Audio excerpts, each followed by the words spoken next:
वेदव्यास जी महाराज का आश्रम था। वेदव्यास जी महाराज के आश्रम में वेदव्यास जी महाराज की पत्नी ऋतिका मैया तुलसी जी की पूजा कर रही थी, उन्हें जल दे रही थी। उसी समय ऋतिका मैया को जब मोबाइल जैसे उनका मुंह खुला, सुखदेव जी महाराज ने बिल्कुल छोटा सा रूप धारण किया और ऋतिका मैया के मुख के द्वारा गर्भ में पहुंच गए। मुख के द्वारा गर्भ में पहुंच गए। यहाँ बाहर भोलेनाथ खड़े थे और कह रहे थे, अरे चोर आया बाहर निकालो, चोर आया बाहर निकालो, चोर आया बाहर निकालो, ऐसे बाहर कह रहे थे।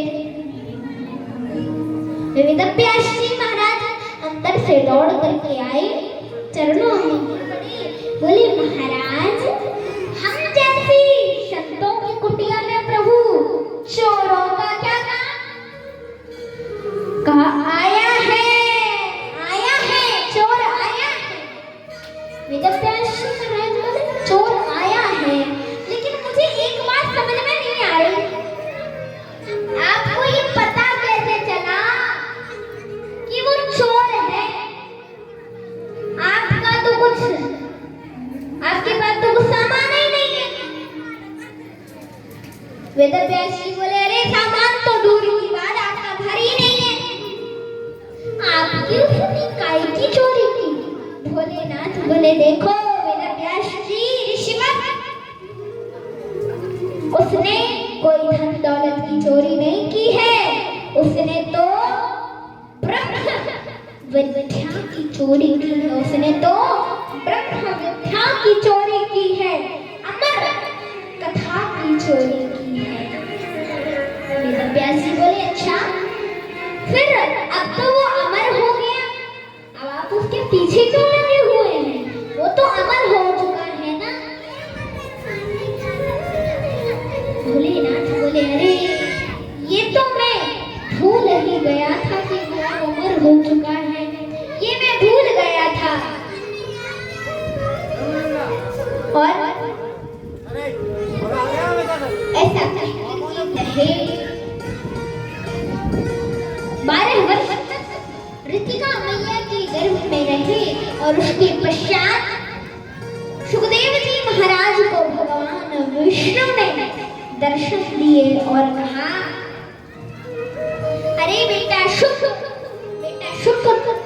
तुम बाहर आ जाओ, बाहर आ जाओ। सुखदेव जी बोले नहीं, हे प्रभु मैं बाहर नहीं आ सकता, आऊंगा तो मुझे आपकी माया परेशान करेगी। किसी का मैं बेटा बन जाऊंगा तो किसी का मैं पिता बन जाऊंगा, किसी का मैं भाई बन जाऊंगा। मैं यही भजन कर रहा हूँ, यही ठीक है। भगवान विष्णु ने कहा बेटा मैं तुम्हें आशीर्वाद देता हूँ, तुम्हें मेरी माया परेशान नहीं करेगी, तुम बाहर आ जाओ। और सुखदेव जी महाराज ऋतिका मैया के गर्भ से बाहर आ गए। बाहर आते ही सीधे जंगल की ओर, वन की ओर, जंगल की ओर चलते हैं सुखदेव जी महाराज।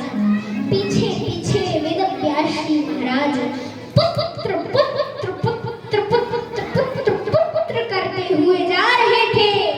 तभी वृक्षों से आवाज आई, अरे क्या पुत्र पुत्र करते हो? कितनी बार वो तुम्हारा पुत्र बन चुका है और कितनी बार तुम उसके पुत्र बन चुके हो। क्या पुत्र पुत्र करते हो?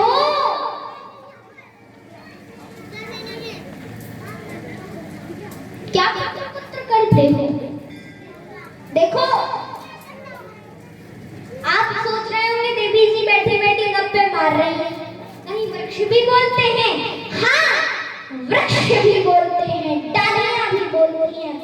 भी बोलते हैं, पर आपके अंदर बुलाने की क्षमता होनी चाहिए।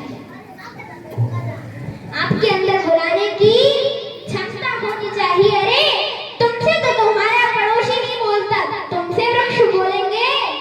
तुमसे तो तुम्हारी सास नहीं बोलती, तुमसे वृक्ष बोलेंगे। अरे तुमसे तो तुम्हारी बहू नहीं बोलती, तुमसे वृक्ष बोलेंगे। तुमसे तो तुम्हारा पति नहीं बोलता, तुमसे वृक्ष बोलेंगे। तुमसे तो तुम्हारा बेटा नहीं बोलता, तुमसे वृक्ष बोलेंगे। अगर हमारे अंदर बुलाने की क्षमता होती तो हमसे वृक्ष भी बोलते, डालियां भी बोलती, पत्ते भी सब बोलते। पहले बुलाने की क्षमता होनी चाहिए हमारे अंदर। जब सीता जी मां पार्वती जी की पूजा करने गई थी तो पत्थर की मूर्ति बोल पड़ी थी, शुद्ध शिव शब्द आशीष हमारी, पूजन मनोकामना तुम्हारी। पत्थर की मूर्ति बोल पड़ी थी। अरे पत्थर की मूर्ति बोल पड़ी थी। अगर हमारे अंदर बुलाने की क्षमता होती तो पत्थर भी हमसे बोलते, पत्थर की मूर्तियां भी हमसे बोलती, पेड़ भी बोलते, पौधे भी बोलते, फल भी बोलते, फूल भी बोलते, सब हमसे बोलते। यहाँ वृक्षों की बात आत्मदेव जी की समझ में नहीं आई।